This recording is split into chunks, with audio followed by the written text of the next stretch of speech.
Hey there everyone, Dr. Beth Westy here. I wanted to pop on and talk about bloat and the fact that this can be really holding you back from getting some solid results, weight loss, that type of a thing. Now bloat, this can happen like any time of day. There are some gals who wake up and like right away in the morning they're like, oh, I feel fine, I feel bloated. As soon as I eat something, boom, the bloat happens. I drink water, bloat happens. That's not normal, right?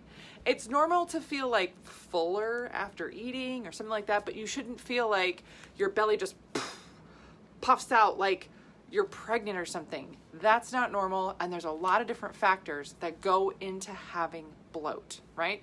And the result is a decrease in the bacteria in your gut system. So decrease in good bacteria, things that should be present there, decrease in enzymes that help break down the nutrients, decrease then in absorption. Everything, right? Decrease in motility. Overall, what that leads to is a decrease in your overall metabolism. If your gut is not functioning properly, there's no way your metabolism is going to be working at the level that it should. It just can't. It just can't. You can't drive a car with no gas in it. You can't work on your metabolism if your gut health is terrible. Just doesn't work. Now, when I work with women, not only do I look at their hormones, we do a Dutch test to look at their comprehensive hormones, how their body's functioning, but we also do a gut health test. Now, if you are interested in what this looks like, again, right there in the comments, there's a link to learn how to work with me in a one-on-one setting where we do a gut test, we do a Dutch test, making sure that we are looking at all these different aspects of your body and health, moving forward with the things that are going to actually help improve metabolism, but by really getting your body to function better, right? There's some gals, they have a parasite and don't even know it. Can a parasite cause bloat? Yes. Oh, that's fun, right? Bacteria being off can cause bloat. Oh, that's so great. Other microbes, yeah. Viral reactions, yeah. Inflammation, yes. If you have autoimmune conditions, Lyme, Epstein-Barr, I'm just naming off some things that actually can make your gut like weaker, like little things will flare it up. And that's not even to mention food sensitivities, allergies, things like that, that also cause bloat. I mean, one of the things of course, if I eat this thing and then my stomach gets bloated, duh, that thing is making my stomach bloated. But if you're thinking, gosh, I just ate an apple, why is my belly bloated? It could be the fiber. It could be that your gut's just not functioning properly, right? Which is, yeah, that's why. So bloat is nothing to brush off. Because here's the thing about bloat, is that it's not about just eating cleaner. And you can't outrun this. It's not like, oh, I ate a cookie, let me just work out a little harder, which by the way doesn't really work, is not a thing. But oh, I'm gonna work out harder to outrun this bloat. No, it doesn't work like that.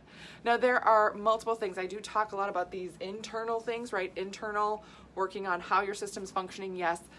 Externally, doing things like dry brushing, stretching, yoga poses, things like that, and some activity, mobility, do help functionally work on the bloat. For gals that have had, physical trauma, I'll say, to their abdomen, surgeries, C-sections, things like that. I've had 3 C-sections. Yeah. You have to restart your gut to get it to work again, or you're going to have some bloat. Yeah. Gallbladder issues, thyroid issues. And if you're thinking, gosh, she just listed off a ton of things that can cause bloat. Yes! And if you're thinking, I have more than one of those things, oh my gosh, which one is it contributing? Which one of those things contributes to the bloat? Yes. I know, this is why we do a gut test, because we want to target what your system needs. Again, you can't outrun this, and you can't just eat cleaner to make this work better. I mean, that would be so great, but if that were the case, it wouldn't be an issue for people, right? I'd be doing videos on other topics. But doing a gut test, taking a look at your system specifically, tells us what your body needs and how we shift and change things moving forward for you. That way, the things that you're doing actually work. Oh, so nice. If you're looking for more resources or you want more information, I work with women, talking about nutrition that matches your hormones and cycle. My book, The Female Fat Solution, this is on Amazon. This takes you through that whole process there. Female menopause solution. This is for women who are in perimenopause or menopause. Also realize when your hormones change, your gut health changes. So if you are going through menopause and you're like, oh my gosh, I feel like I'm more bloated. Yes! Because your digestive system changes. Isn't that fun? Isn't that fun? Who signed up for this? I don't think I filled out the form to like get that just by having my hormones change. I don't think I signed up for this. It's just how it is. Lucky us.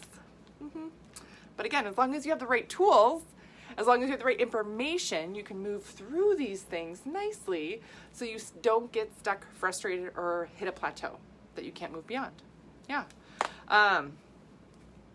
Other things for you, my podcast is called The Female Health Solution, and then my YouTube channel is called Dr. Beth West, so you can subscribe to that to stay updated on all the info I have coming out. So that's what I got for you guys tonight. Let me know your questions, and I will see you later.